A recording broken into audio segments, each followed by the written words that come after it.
Hey, this is Jeremy for Highlands Youth for Christ. I'm here in Orangeville. I want to take a couple minutes of your time to update you on what's been going on in the Orangeville Youth for Christ area. I'm filming right now on location in the door. If you've never gotten a chance to see what we're doing, volunteers are always welcome.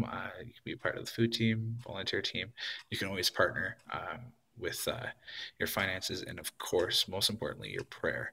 But I'll give you a quick tour right now as I'm updating you on some of the things that went on this summer. So this summer we had a day camp in here that was ran by some students, and they did a phenomenal job.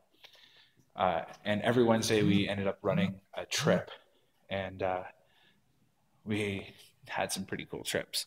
One of them was to Bigman's Water Park, uh, where a thunderstorm rolled in, and we had to get off of all the rides. And uh, the kids were kind of sad. They were bummed out. They were really looking forward to going on water slides.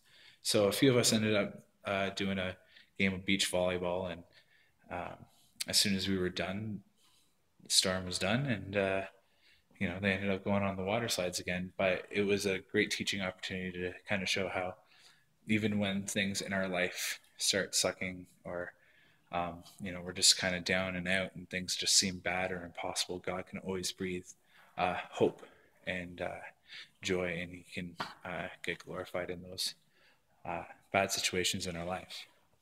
And then, yeah, these are our pool tables, foosball table, ping pong table. And one of my second highlights of the summer was this unplanned adventure. We had planned to go on a separate trip, a different trip, but the hosts that we had got really sick and couldn't handle having a large group of kids show up.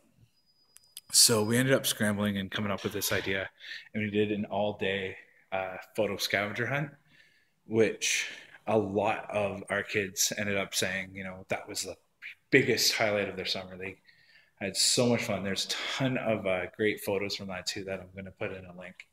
And then probably our biggest thing, and one of the biggest highlights for me, was actually campfire. There's a video for that, so I'll also link that in. And yeah, it was a blast. We had a ton of fun, small groups and stuff. What was a bit different than this year from the last couple years for me was I got back into planning some of it. So I did some of the games, and me and Danielle White ended up doing a lot of the small group stuff. And what we ended up doing with the small group was the very last day, we put a cross up by the fire pit, and the kids could go up, and they could put their identity on the cross, kind of symbolizing that, uh, you know, my identity that I'm finding on earth right now might not be doing great, but I want to find my identity in Christ. And our theme for the whole week was identity. And the first group kind of got up and they walked solemnly past the cross and didn't even look at it. It was like, maybe this idea didn't work. And then the next small group finished, and almost everyone went up and started putting stuff on. I was like, all right, that's really cool. And then this, I started watching, and that first group had a few more people come up. And then finally, like, this other group came up.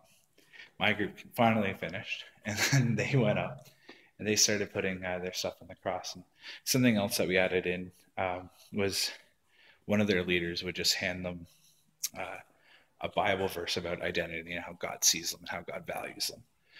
And this one girl ended up handing her the card and the verse, and she's like, oh, okay, thank you, and said something nice to her or whatever. And then she kind of walked back to the bench where our small group had met and just disbanded, and she just started breaking down in tears. She was bawling her eyes out, and it's getting that emotional reaction of like, yes, Christ loves you. And when that aha moment happens, it can just be so overwhelming. And yeah, it's good to see. And yes, one of my highlights is seeing a girl cry. Um, but anyways, so that was this summer, and it was amazing. A lot of great thuh, things happened, but Now that summer's over, school is back, and that means our after-school programs are starting all back up. And we got doorpost Bible study on Mondays. Um, we got two different project serve groups. One group that's getting ready to go down to Toronto to help serve the homeless, and then we have another group that is getting ready to go down to Antigua, and they're going to be building the first ever drop-in center in Antigua. The government's really excited to have us go down there and help out, and it's just going to be an amazing opportunity for YFC Antigua. And yeah, I'm really looking forward to that. And there's a bunch of different ways that you can get involved and to help out. We're going to be doing improv fundraiser, and we're also going to be doing a silent auction here. I'll give you more details on that later. And yeah, we got our street level program going out twice a week. We have our drama program and the alternative education programs, where I get to pretend to be a teacher for a little bit and teach them life skills.